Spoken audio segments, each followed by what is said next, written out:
Shalom The Warriors, dalam program Life Healthy for God Glory ini akan membahas seputar dunia kesehatan. Membicarakan gaya, pola hidup yang sehat yang dipadukan dengan kebenaran Alkitab. Pastinya memberkati kita dengan ilmu pengetahuan lebih lagi. Jadi, saksikan terus, jangan sampai kelewatan. Dan juga jangan lupa untuk like, subscribe, dan juga berikan komentar atas tanggapan kalian di bawah ini. Kalau mau bertanya juga boleh langsung ditulis di dalam kolom komentar. Bapak Ibu Saudara yang mau memberikan dukungan kepada pelayanan kami ini juga bisa disalurkan ke rekening di kolom deskripsi di bawah ini. Yuk kita saksikan.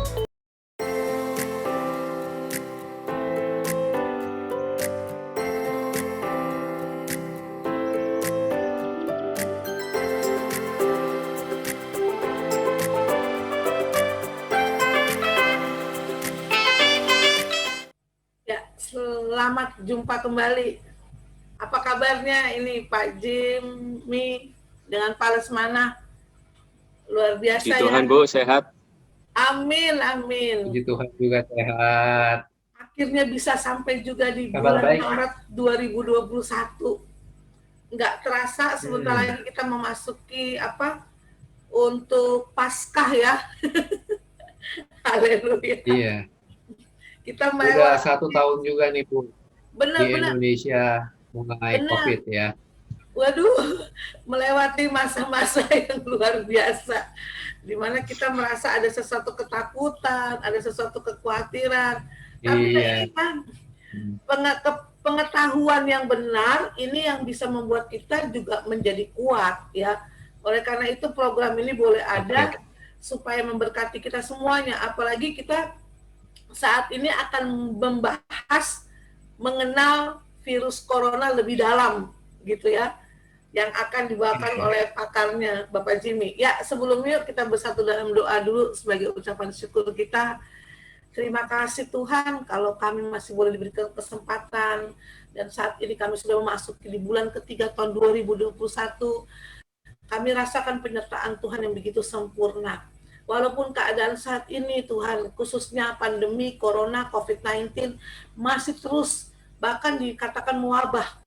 Tetapi terima kasih Tuhan, kami protokolkan diri kami dengan segala sesuatu yang boleh diizinkan ada, dan terlebih daripada itu kami berlindung dalam perlindungan Tuhan. Kalau malam hari ini kami akan lebih lagi mengenal bagaimana tentang virus corona ini.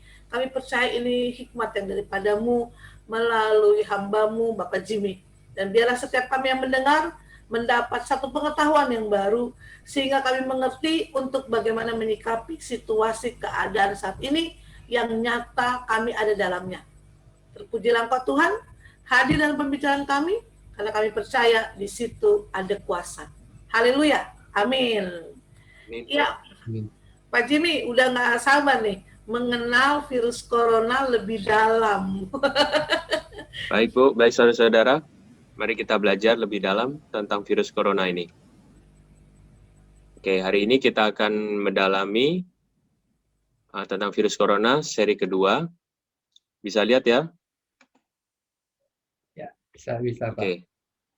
Jadi inilah bentuk animasinya virus corona. Sebelumnya mari kita baca ayat firman Tuhan, Kitab Amsal pasal ayat 6-7. Janganlah meninggalkan hikmat itu, maka engkau akan dipeliharanya.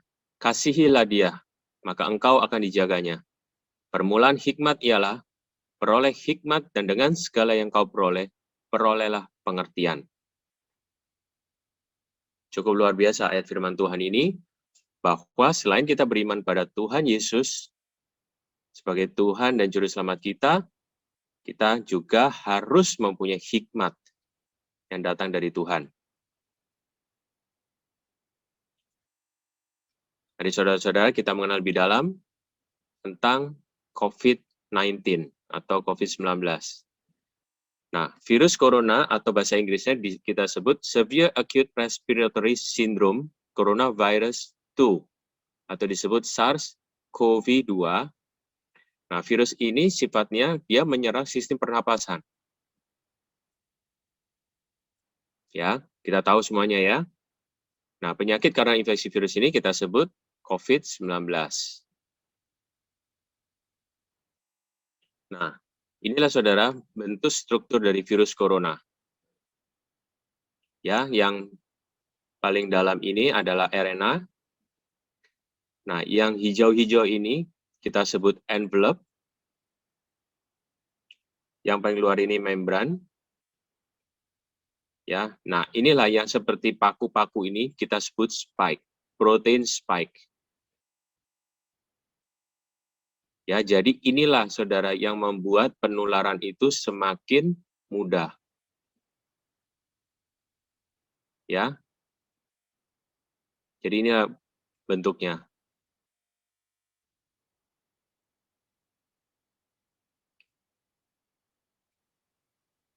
Ini COVID-19 dapat menyebabkan apa? Yang pertama, gangguan ringan pada sistem pernapasan. Yang kedua, infeksi paru-paru yang berat. Hingga kematian.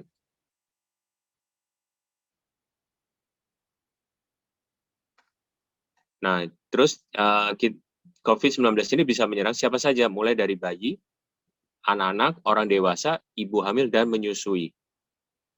Jadi COVID-19 ini tidak memandang bulu, tidak memandang ras, tidak memandang gender atau kelamin. Ya, dia bisa menyerang siapa saja. Makanya kita harus sangat berhati-hati. Jangan sampai kita tertular.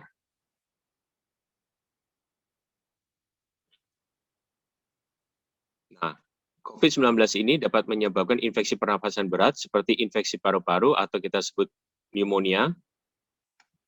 Nah, virus ini juga penyebab apa? Severe Acute Respiratory Syndrome SARS di tahun 2002. Dan yang kedua, Middle East Respiratory Syndrome atau kita sebut MERS di tahun 2012. Kita tahu saudara ya, kita pernah mengalami pandemik ini kan? Nah, namun kali ini sedikit berbeda dengan yang tahun-tahun sebelumnya. Kita akan belajar. Kenapa? Nah, inilah saudara. Perbedaan antara SARS dan MERS itu adalah dua hal ini. Yang pertama, kecepatan penyebarannya. Yang kedua, keparahan gejalanya. Makanya COVID-19 ini jauh lebih berbahaya daripada di tahun sebelum-sebelumnya. Jadi dua faktor ini, saudara-saudara. Kenapa di seluruh dunia itu mengalami musibah ini? Ada yang mau ditanyakan? Sampai di sini? Ya Pak, tadi kan katanya bisa menyerang tidak pandang siapa saja ya. Tapi kalau saya lihat di situ tadi itu, kalau hewan bagaimana ya Pak? Soalnya memang jadi takut juga nih memegang hewan, yang mungkin hewan itu habis menjilat-jilat ya mungkin, atau gimana misalnya seperti itu Pak? Baik Bu, jadi sampai hari ini tidak ditemukan secara konkret bahwa virus corona itu ada di hewan, terutama di hewan peliharaan. Oh, oke Pak. Kemarin jadi sampai hari ini, Pak. Ya Bu, sorry. Kemarin ada kejadian soalnya Pak. Di mana ini kebetulan waktu Januari kemarin itu ya Pak ya. Itu keluarga saya ada yang kena gitu. Nah, dia punya kucing, dia pelihara kucing. Tapi dia sendiri bilang, saya yakin kalau kucing saya itu kena corona, katanya gitu. Jadi matinya tuh kena corona, memang tidak dibawa ke dokter ya Pak. Karena kan yang pemilik kucing ini kena gitu kan Pak. Nah, tapi sebelum pemilik kucing ini kena, memang si kucing itu katanya sudah kayak flu gitu Pak.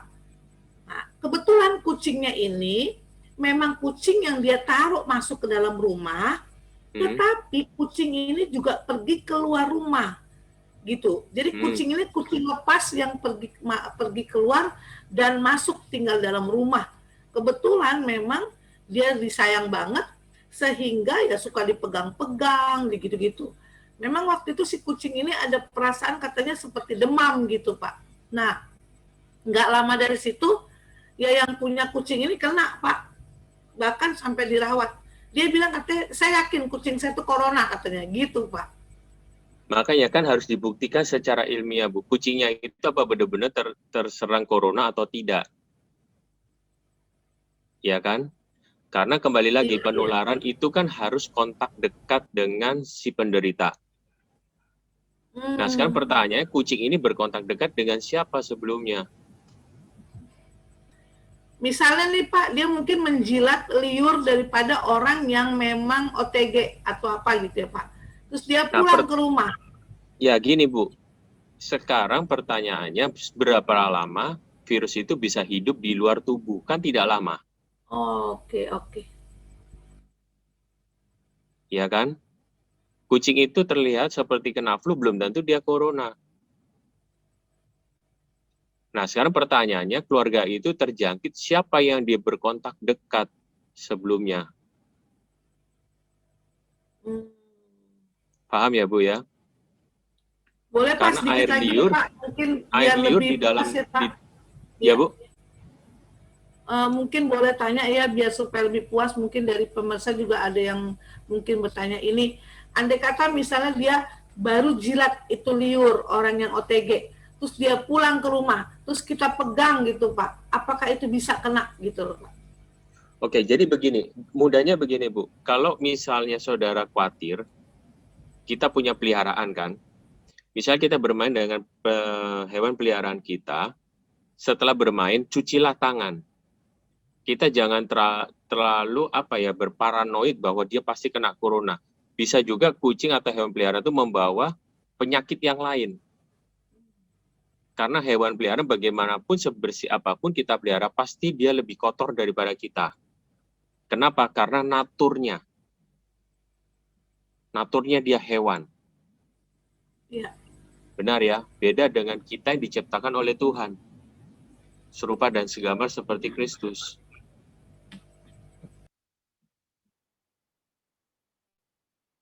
Baik Pak. Jadi gitu Bu. Jadi biasakan kita bermain dengan hewan peliharaan, setelah bermain, cucilah tangan kita, baru kita pegang muka kita.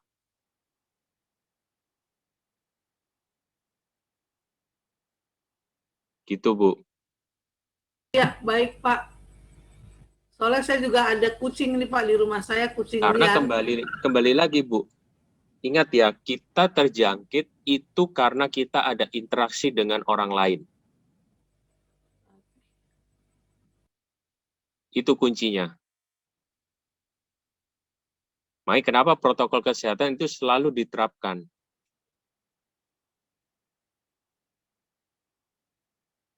Jadi gitu Bu ya. Baik Pak. Ya. Baik, ada mau ditanyakan lagi? Pak Jimmy nanya dong. Silakan Pak. Pak, itu para pasien yang penderita COVID yang sembuh, itu saya dengar katanya bisa plasmanya itu bisa disuntikan ke orang yang sakit atau untuk sebagai vaksin gitu loh Pak. Yang sakit. Yang sakit ya Pak ya. Logikanya kalau itu benar satu orang yang sembuh plasmanya disuntikin, sebenarnya nggak perlu memakai vaksin pun juga saya pikir bagus ya Pak ya. Jadi begini, oke, saya nanggap poinnya Pak Ales. Jadi gini ya, orang kalau terjangkit kan membutuhkan plasma darah orang yang pernah sakit terus sembuh. Iya. Kenapa? Karena sudah ada yang namanya antibodi. Nah. Benar kan? Benar. Nah, sekarang berbeda dengan orang yang tidak pernah terjangkit terus langsung disuntik plasma. Maksudnya itu kan Pak Ales? Iya. Benar kan? Itu beda. Itu beda Pak Ales. Jadi plasma darah tidak bisa disamakan dengan vaksin. Tapi maksud saya gini Pak, kalau andai kata ada 1.000 orang nih Pak ya, 1.000 orang sembuh, plasmanya disumbangin kepada yang menderita COVID, otomatis kesembuhan pasti penyebaran yang tingkat infeksi pasti akan menurun juga nih Pak. Iya. Dan negara kalau boleh dipikir nih ya, kalau saya berpikir kayaknya lebih meringankan negara ya Pak ya, untuk tidak memberikan vaksin kepada rakyatnya gitu loh. Oke, saya nangkep Kalau ada poinnya sekarang. kesadaran, maksud saya gitu loh Pak. Gini, Pak Les. Nah. Ya, tidak semerta-merta bahwa orang yang sudah terjangkit terus diberi plasma, penyebaran itu menurun. Saya kurang sependapat. Kenapa? Karena kembali lagi, untuk menurunkan penyebaran itu bukan kita menyebarluaskan plasmanya, tapi kita menerapkan protokol kesehatan supaya penyebaran itu tidak merajalela. Oke. Pencegahan itu jauh lebih penting daripada pengobatannya. Kan betul kan, selalu gitu kan? Ya, mencegah lebih baik daripada mengobati. Apapun, mencegah selalu lebih baik. Mungkin nah, orang yang terjangkit lebih enak, ya lebih meringankan kinerja dokter kali ya, perawat ya. Sekarang pertanyaannya, yang menyumbang plasma darah kan juga ada batasnya, kan tidak bisa ditarik darahnya 3 liter, 4 liter sekaligus. Dan kembali lagi, orang yang terjangkit COVID disuntikan plasma darah tidak 100% langsung sembuh. Tapi pasti sembuh nggak, Pak? Berharap gitu, karena apa? Dia akan menolong, tapi tidak langsung 100% besoknya sembuh. Tidak seperti kita sakit kepala, makan obat sakit kepala, besok oke.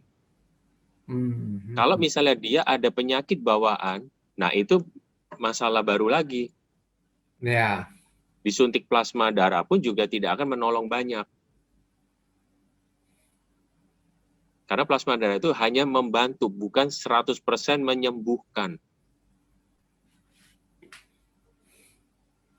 Kalau misalnya pasti menyembuhkan, Wisma Atlet nggak bakal penuh. Betul? Karena belum ada obat yang benar-benar ampuh menyembuhkan COVID-19 selain antibodi kita sendiri. Saya pernah lihat nih Pak, soalnya Pak, satu podcast, kalau yang dikatakan sih gimana ya,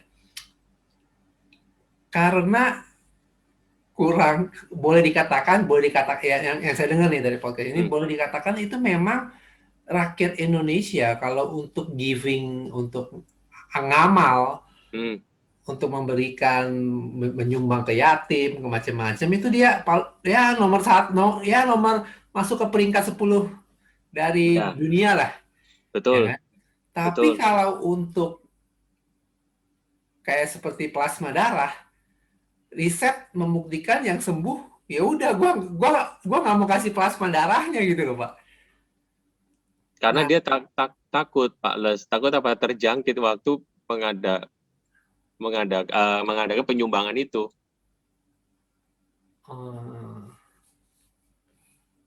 Ya, dengan beda dengan donor darah. Kalau donor darah, banyak orang yang mendonorkan kan. Orang Indonesia juga berlomba-lomba. Karena saya pernah melihat beberapa kali di PMI itu cukup banyak orang yang mengantri untuk mendonorkan darah. Iya. Tapi semenjak pandemik ini terjadi, PMI jadi sepi. Berbeda kalau kita mengamal dengan uang, beda. Ya, kalau sekarang pertanyaannya, apakah plasma pasti menyembuhkan 100%? Tidak. Nggak pasti ya Pak ya? Tidak, karena belum diakui WHO. Kalau plasma itu 100% pasti menyembuhkan. Kalau nggak gitu, kenapa penyebarannya semakin merajalela? Ini ada kesaksian sih Pak, puji Tuhan sih. Saudara saya ini sudah cuci darah juga ya, saudara jauh ya. Sudah cuci darah itu seminggu 2 kali. Nggak taunya dia terkena COVID kemarin. Bayangkan, sementara di satu pihak kan COVID itu harus banyak minum. Di satu pihak cairan untuk ginjal dia nggak boleh banyak masuk gitu. Nah, kemarin memang diakuin juga sih. Akhirnya dimintalah untuk plasma darah ini. Puji Tuhan masuk, dapat 1 kantong dan dapat yang kedua gitu ya Pak ya. Emang itu ya bicara mujizat juga sih sebenarnya ya, belum bisa seperti Pak Jimmy bilang tadi, nggak bisa diakui juga bahwa karena dia terima plasma sehingga dia sembuh ya Pak ya. Betul. Cuman memang keluarga ini mengakui, untung aja dapat plasma katanya gitu, nyari katanya gitu, dapat satu kantong, masuk kantong yang kedua, memang keadaan lebih baik dan puji Tuhan memang dia keluar. Kalau saya bilang sih kemarin juga sempat ya, itu mujizat lah Pak ya, bayangin orang udah cuci darah, kondisi lemah begitu gitu ya Pak, dan yang kenanya bukan kena yang biasa, kena yang luar biasa gitu, tapi sembuh. Kan ada pengakuan karena plasma darah itu, sehingga ada lagi nih Pak, jadi pembicaraan sekarang susah loh nyari plasma darah karena sekarang justru malah didagangkan gitu loh Pak. Memang kan jadi berpikir, aduh kalau gue kena COVID maunya cepet-cepet di plasma darah deh, itu bener tuh yang Pak Les bilang tuh. Karena memang seperti itu, tapi biarlah melalui pemahaman ini malam hari ini, jadi siapapun yang mendengarkan jadi bisa mengerti gitu ya, memahami gitu ya. Iya Pak Jimmy, lanjut. Makanya Bu, plasma darah itu membantu, bukan 100% menyembuhkan. Masalahnya juga orang yang sembuh juga masih sedikit kesadarannya untuk memberikan plasma darahnya juga nih Pak Jimmy ya. Betul. Nah, gini, jadi permasalahannya Pak Les, ya, orang-orang itu cenderung gini, kalau saya sakit, saya butuh plasma. Kenapa nggak sekarang pemikirannya dibalik? Gimana supaya saya nggak kena COVID, supaya saya tidak perlu susah-susah cari plasma?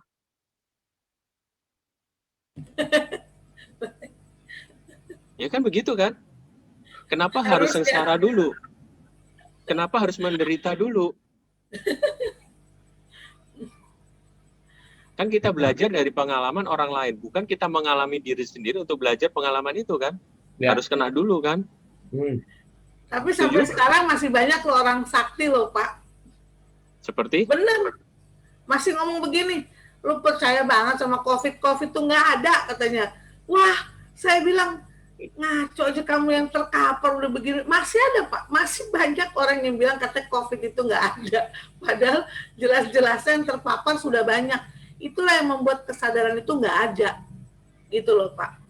Itu orang-orang kayak begitu yang berbahaya banget. Makanya Tuhan Yesus kan benci orang yang bodoh. Bebal. Ya, selain bebal, bodoh. Betul kan? Tuhan Yesus kalau menegur kan, hai kamu orang bodoh, orang bebal. Benar kan?